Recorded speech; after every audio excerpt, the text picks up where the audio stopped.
Ya está todo listo para un viaje a McDonald's.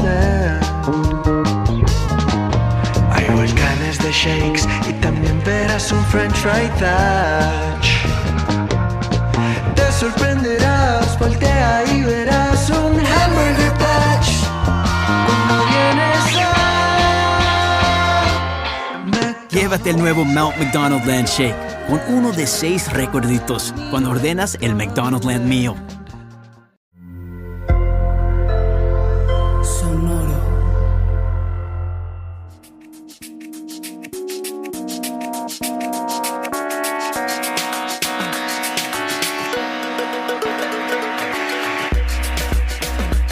Welcome to Tamarindo Podcast, hosted by me, Brenda Gonzalez, a fitness coach, political nerd, and nonprofit capacity builder. And me, Delcy Sandoval, a Guatemalan-American licensed therapist and passionate creativity advocate.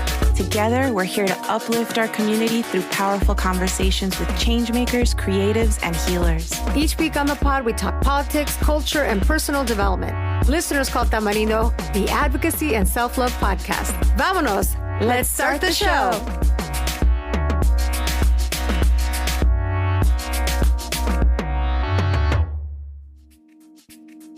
Hello, Tamarindo listeners. As you know, we are still on break. We've got a new parent in our host mix, and it's not me. So while we're on break, we're having these bonus conversations. And today, I'm so excited. So let me preview this conversation for all of you. As you know, we're about to enter Latino Heritage Month, and we know that the continued onslaught on our communities casts a shadow on all of our celebrations. This is why I invited Dr. Hayes-Bautista to remind us about our long-standing legacy and power in this country. Dr. Hayes-Bautista is a professor of medicine and director of the Center for the Study of Latino Health and Culture at the School of Medicine at UCLA. But beyond that, he's also the author of El Cinco de Mayo, an American Tradition, where he tells the fascinating story about how the US-based celebration is about much more than commemorating the Battle of Puebla. In May, as you all know, Tamarindo hosted our Encuentro retreat in Puebla, and one of the things we did was witness how the city celebrates, which let me tell you, it's not that much. They do a wonderful parade, and then that's the end. Well, I ran to Dr. Hayes-Bautista at the very hotel where we hosted our retreat. He was there because he's on this personal mission, as you'll hear, to let us all know about how this tradition, this holiday of Cinco de Mayo is truly an American tradition, even as far as him having to go to Puebla to talk about this. And it's much more than about drinking beer, as you all know. What you'll get from this conversation is you will understand or underscore what we all know is that we have long been here and have a long-standing history of being on the right side of history, on the side of democracy, on the side of fighting fascism. All of that you'll get from this conversation. In addition to that, we dive into some new research that underscores again all of this, that this country and especially this state is powerful because of Latinos, not in spite of us. So you're going to feel energized, you're going to feel empowered, and that is why I wanted Dr. Hayes-Bautista to be here. So let's get started.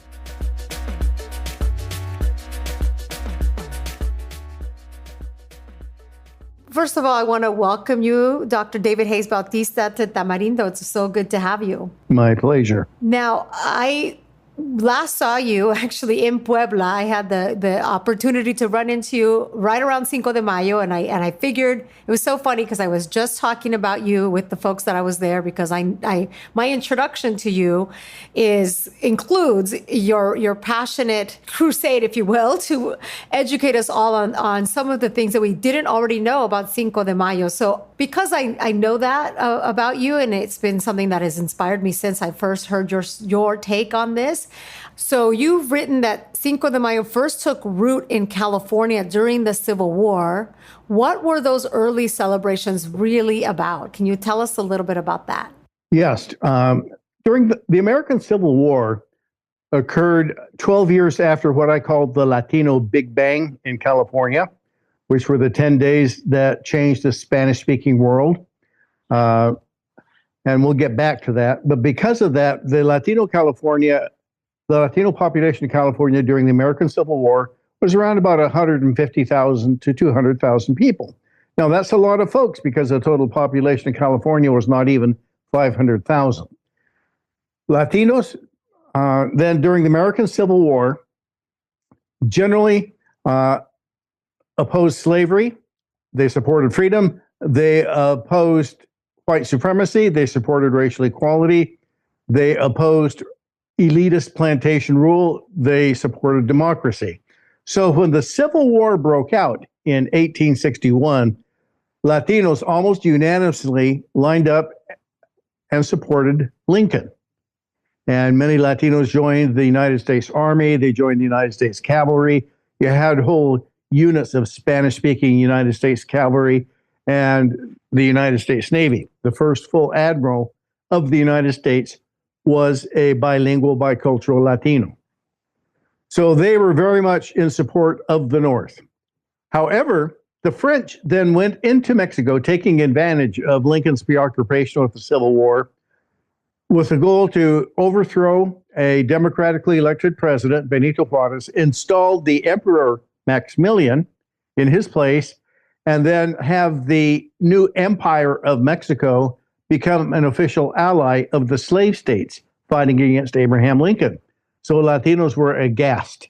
In fact, it seemed as if from the very first battle of the Civil War, it seemed as if the slave states might possibly win, as they were winning battle after battle after battle. Then along comes the French to create an ally of the slave states. And Latinos thought, oh man, this may be the end of it. But when news arrived in California of the unexpected victory of the Mexican troops over the French, it immediately detonated a whole new social political movement. And Latinos, the Battle of Puebla took place on Cinco de Mayo in 1862. It took about 3 weeks for news of what happened at Puebla to arrive here in California. On May 22nd, when Latinos read the news about the victory at Puebla, they spontaneously took to the streets in dozens of towns in California, Nevada, and Mexico, and marched through the streets to let the world know where they stood on the issues of the Civil War, and that the Battle of Puebla was our version of, and we have our skin in this game. To let the world know that they opposed slavery, they supported freedom, they opposed white supremacy, they supported racial equality, they opposed elitist plantation rule, they supported democracy, whether it be Abraham Lincoln or Benito Juarez. It also galvanized the Latino population, particularly in the far West, in California, Nevada, and Oregon, to the first network of regional politically based community organizations called the Juntas Patrióticas Mexicanas. Over 129 places in California, Nevada, and Oregon established a Junta Patriótica Mexicana. They met every month. They raised funds to send to Juarez. And of course, every Cinco de Mayo, they celebrated muy en grande the victory at the Battle of Puebla, because for them, this was a Mexican way of opposing slavery, white supremacy, and elitist plantation rule. So in its very beginning, during the American Civil War, the Cinco de Mayo was a commemoration of civil rights against which both the slave states and the French in Mexico were trying to get rid of these civil rights, and Latinos almost unanimously supported these civil rights. That was the beginning of the Cinco de Mayo celebration in the far West. Yes, and I love that. So it really it shows that the victory in Cinco de Mayo is sort of like a victory against imperialism, and the folks all the way in California, in what was a free state, free region, they saw a connection, right? They saw this connection, the connection within the fight in Mexico. They saw that as potentially a fight against slavery in the U.S. And I read in an article that when you first discovered this, and you were able to verify all this by reading many newspapers, right? Newspapers that were in English and in Spanish here in the regions in California and other places. And so, and I also read that this brought you to tears. Like, why is that? Why was it so moving to learn this history? Well, I was born here in California. I'm a native Angelino, native Californian. So all my life, I knew something was celebrated. And it was celebrated on Cinco de Mayo. But nobody could ever tell me why, because I remember when in the 70s, I was still a student. I went down to Mexico to Guadalajara to visit some cousins, and it just happened to fall on Cinco de Mayo. And I thought I was going to see the biggest, best Cinco de Mayo ever, and nothing happened. They didn't even mention it. And so I was left, me quedé con la duda. Why do we celebrate it in the U.S. when it's not celebrated in Mexico? And this continued while I was doing my doctoral work at the UC Medical Center in San Francisco. We organized our Latino group, Chicanos in Health and Education, and we celebrated Cinco de Mayo. But I didn't know, but why did we begin? When did we begin celebrating Cinco de Mayo? And nobody could tell me. And so I realized this is much of an anomaly, but I'm not an historian. I'm at the School of Medicine. I do Latino health. But I started doing some historic demography just because a recurrent narrative is that Latinos are only recent immigrants into California, don't belong in California, Spanish is a foreign language, and the best thing we can do is assimilate as fast as possible. And now I've seen in the health data, actually, it doesn't work that way with Latinos. We have excellent health. We have 30% fewer heart attacks, 30% fewer cancers, 40% fewer strokes. We live 3 years longer. We smoke less. We drink less. We use drugs less. In spite of stereotypes to the contrary, I'm a database scientist, though. So I got curious when I published a book in 2004. It was published by the University of California Press called La Nueva California, Latinos in the Golden State, where I looked at Latinos from 1940 to the year 2000. And over that 60-year period, I noticed Latinos had, compared to any other group, the highest rate of labor force participation, worked more in the private sector, worked less in the public sector, used welfare less, had stronger families, and of course, fewer heart attacks, fewer cancers, fewer strokes. How is that possible? So I wanted to find out, well, what was Latino life prior to 1940? And that's when nobody could tell me anything, because all the histories said the same thing. 160 years ago, there were some people here that spoke Spanish, thought they were Spanish. Along comes the gold rush. They just disappear, and maybe they died out, or maybe they assimilated, or maybe they went back to Mexico. And there were no Spanish speakers here until 1910, the Mexican Revolution. But I'm a scientist. I'm a researcher. I need data. And every day, I read two newspapers. I read the Los Angeles Times in English, and I read La Opinión in Spanish. And if I read the Los Angeles Times, all I know about Latinos is that we're illegal immigrant, gang-banging, teenage pregnant moms living on welfare. Those are the only stories that they carry. But if I read La Opinión, it's like I step into a parallel universe where there are little league teams winning championships, students are going off to Harvard, new businesses are opening, musical groups are coming through. It's like, wait a minute, are these published in the same town? Yes, they are. And even for about 10 years, the LA Times owned La Opinión. But I'm just reading two very different versions of what was happening in front of my eyes. And so I'm a methodologist, so I looked at the methodology that historians had used.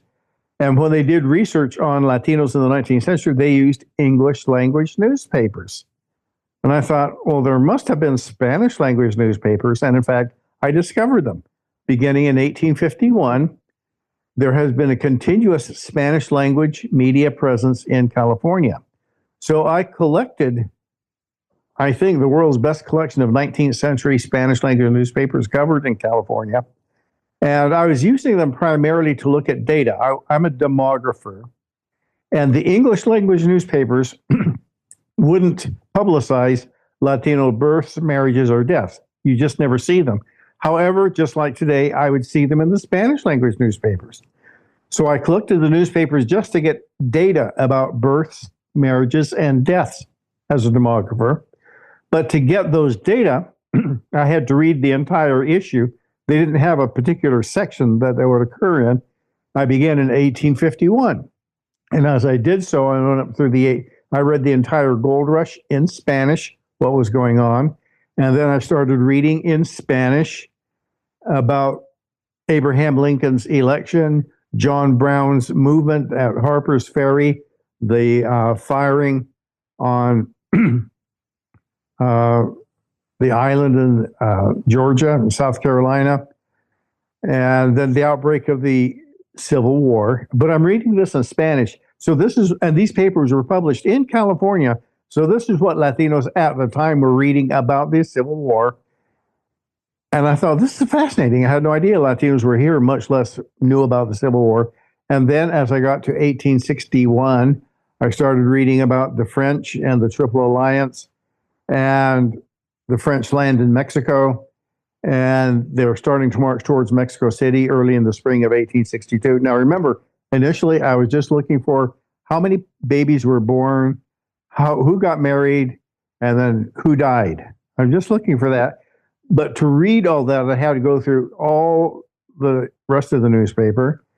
And so I started reading with greater interest as I got into March and then April and early May as the French are marching towards Mexico City.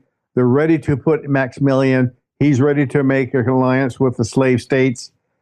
And suddenly people were wondering in Spanish, my God, is the Civil War over and the slave states are going to win? And suddenly the news of the unexpected victory at the Battle of Puebla on Cinco de Mayo, 1862. The French were defeated, thrown back, and the slave states did not have an ally in Maximilian for another 2 years. By then, it was too late to make any difference. And I was reading letters to the editor, letters from soldiers, official dispatches. Just what people here in California would read in Spanish about the Cinco de Mayo, and also in the same issues, what was happening in the Civil War over on the East Coast, what was happening with McClellan's ill-fated march on Richmond, when Robert E. Lee finally emerged as the victorious general for the slave states. And of course, all the editorial comment tying these two events together. They had to do with slavery, white supremacy, and elite plantation rule. And this is very sophisticated stuff I'm reading in real time. And literally, it brought tears to my eyes as I read official dispatches and then later just general soldiers' letters about their experience at the Battle of Puebla on Cinco de Mayo as they beat the once thought of invincible French troops. But not only beat them, for them it was, we're fighting for freedom as opposed to slavery, racial equality as opposed to white supremacy, and democracy as opposed to elitist plantation rule. And I remember as I put them down, I thought, and I brought tears to my eyes. I was reading what Latinos read 150 years earlier in Los Angeles, on papers published in Los Angeles, and all of that history had been lost.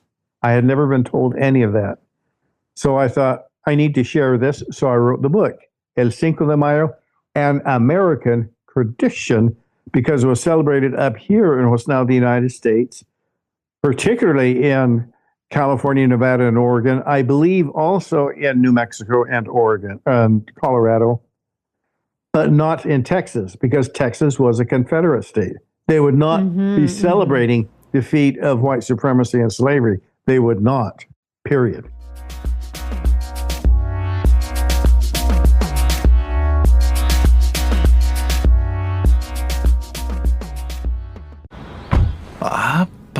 Cuando Juan dice "apa", en realidad dice ¿qué onda el nuevo Toyota de mi hermano? Mucha tech, una pantallota y todo muy pro. Si quieres un auto que haga decir "apa", we got you. Toyota.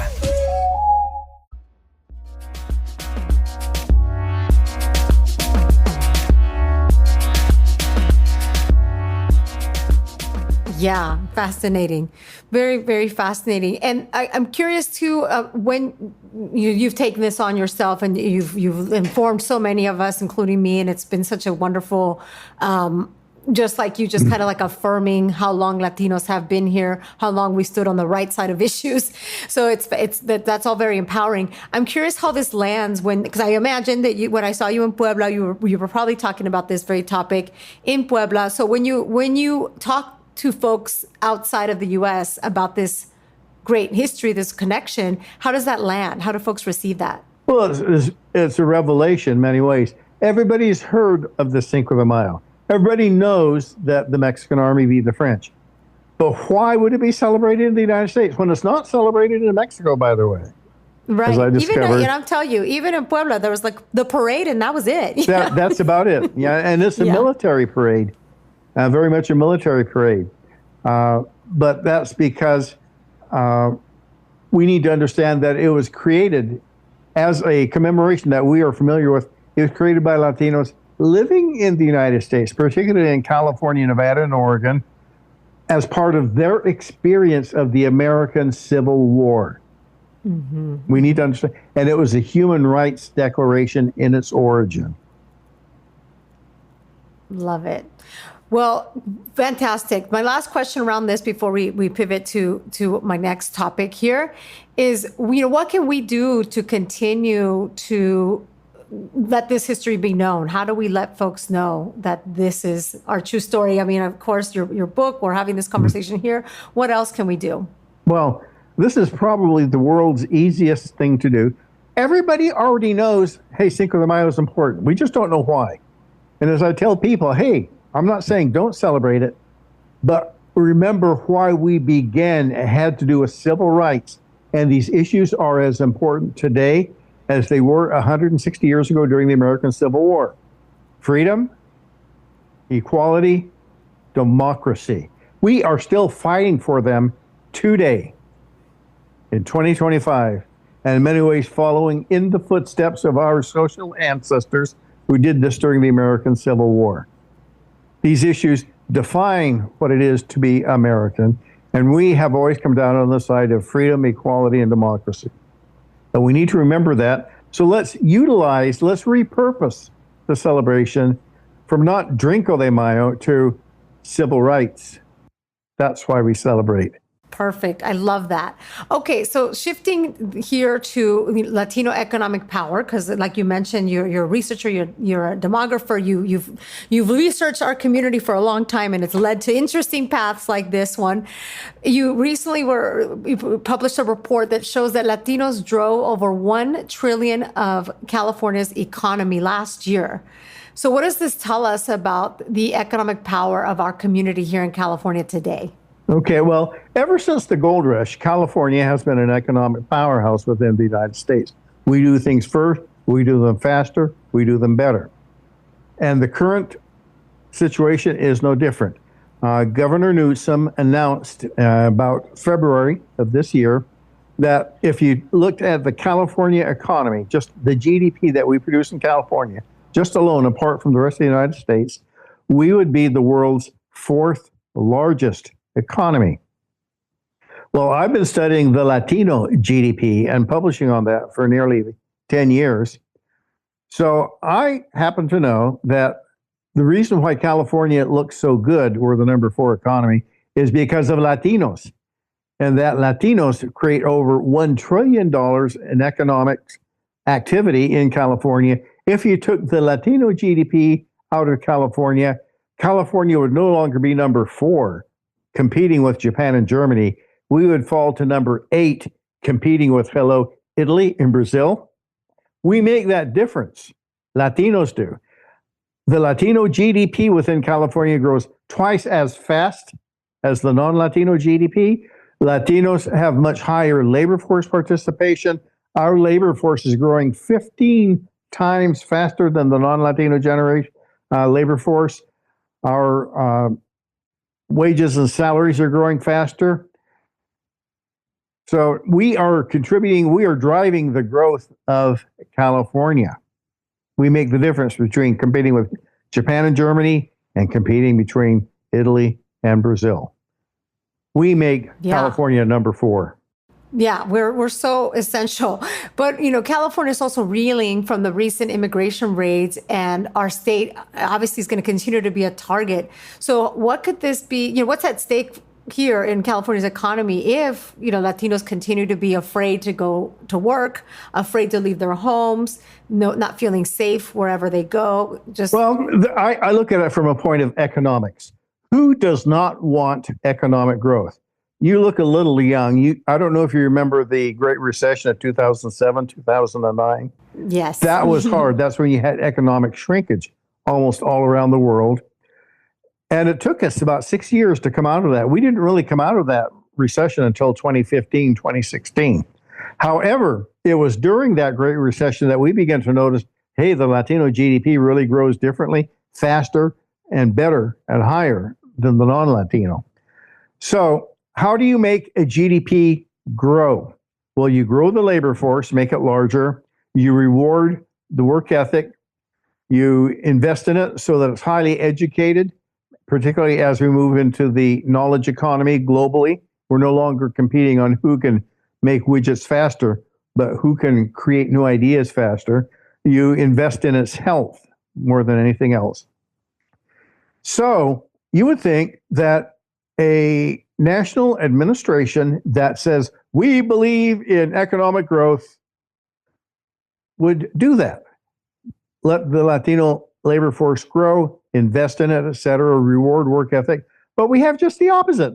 We have an administration that is shrinking the Latino labor force, actually removing people via deportations, permanently removing them from contributing, penalizing the work ethic, going to the work sites and removing workers. People are working rather than rewarding the show up for work. We're penalizing it.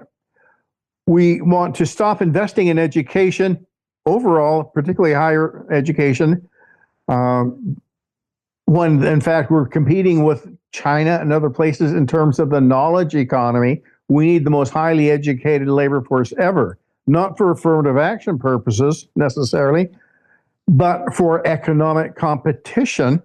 And of course, investing in the health, a healthy labor force that is not taking days off for sick leave and everything else. So we have an administration that's doing everything possible to kill the United States GDP. That is what they're doing. They are consciously killing. They talk about, oh, growth, growth, growth, growth. Let's have more tariffs. But in terms of how you actually make an economy grow, now here's the thing. We released our California GDP report. It was for the year 2023.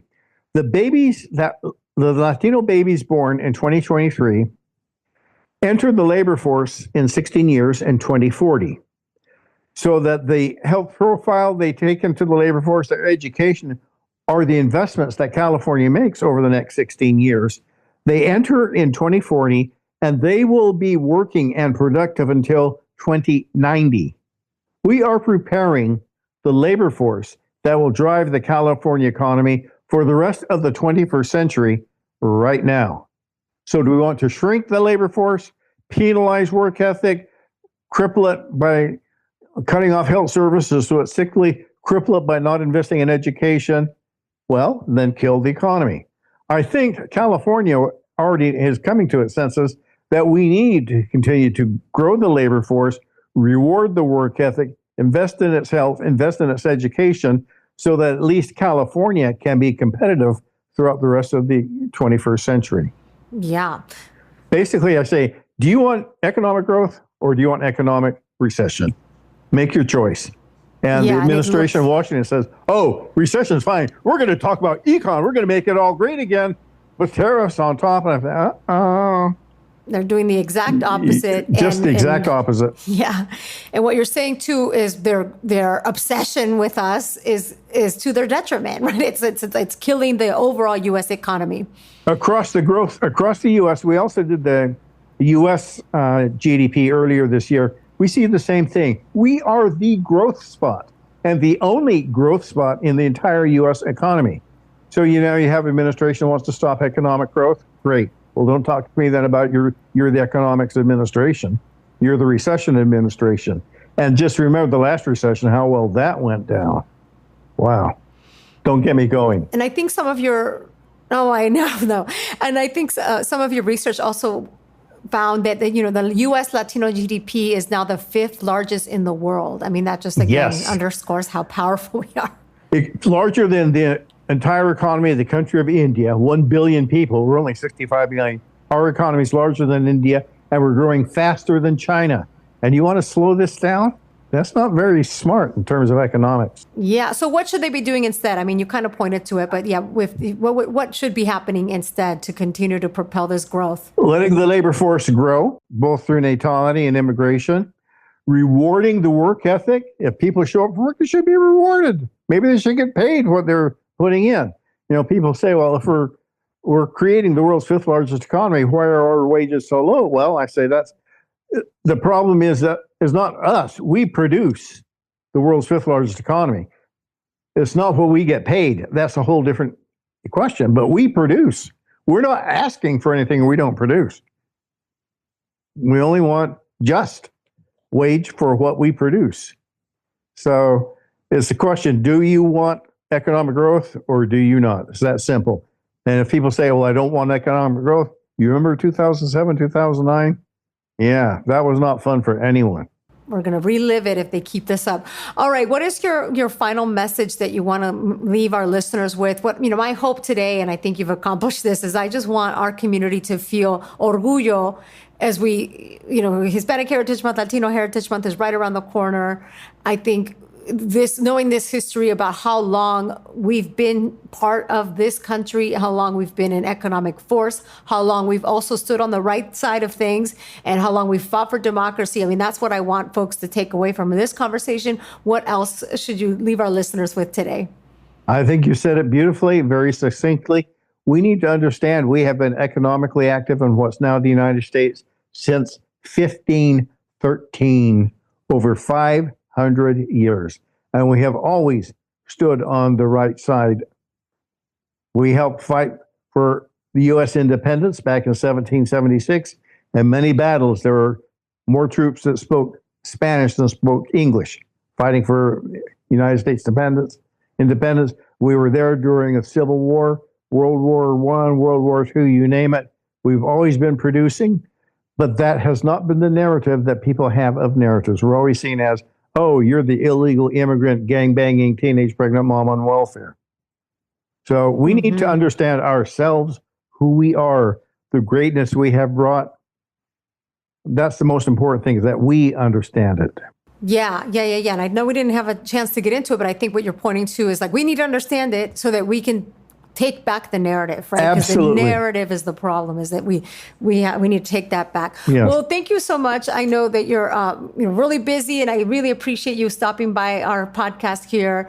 It was great to, it's just so lucky that I got to bump into you in Puebla. Yes. And thank you so much for doing all of that. All right, take care. Thank you. Okay. All right. Goodbye now.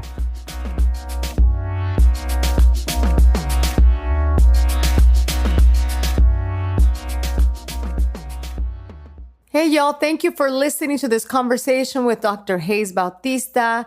As you know, we're on a funky schedule right now. You're going to have bonus episodes as they come. We will be back with regularly scheduled weekly conversations very soon. In the meantime, please share this episode with a friend. If you learned something, if it was inspiring, let us know. You can always contact us at contact@tamarindopodcast.com. We also want to encourage you to please write us a review. It really makes a huge difference. And thank you so much for listening. All right. Talk to you all soon. Tamarindo Podcast is Brenda Gonzalez and Delcy Sandoval. We are also the show's executive producers. Jeff Ricars wrote our theme song. Sonoro Media's Karina Riverol provides production support, and Cliva Torres edits our episodes for YouTube. The best way to support our work is to rate and review Tamarindo or share an episode with a friend. Get in touch with us at tamarindopodcast.com.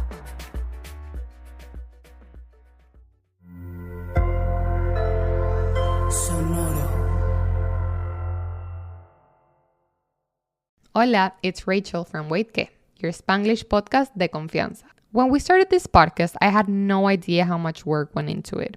Recording, editing, designing logos, managing socials. Each day brought a new challenge. Starting something from scratch is exciting, pero it can also be very overwhelming. That's why I wish I had something like Shopify back then. Shopify is the commerce platform behind millions of businesses around the world, and it's also perfect for anyone getting started. Build your online store with Shopify's professional templates and let their AI tools help write descriptions, polish photos, and generate headlines. Shopify's got your back with inventory, shipping, returns, and all the not-so-glamorous parts of running a business. If you're ready to sell, you're ready for Shopify. Turn your big business idea into with Shopify on your site. Sign up for your $1 per month trial and start selling today at shopify.com/sonoro. Go to shopify.com/sonoro for more information.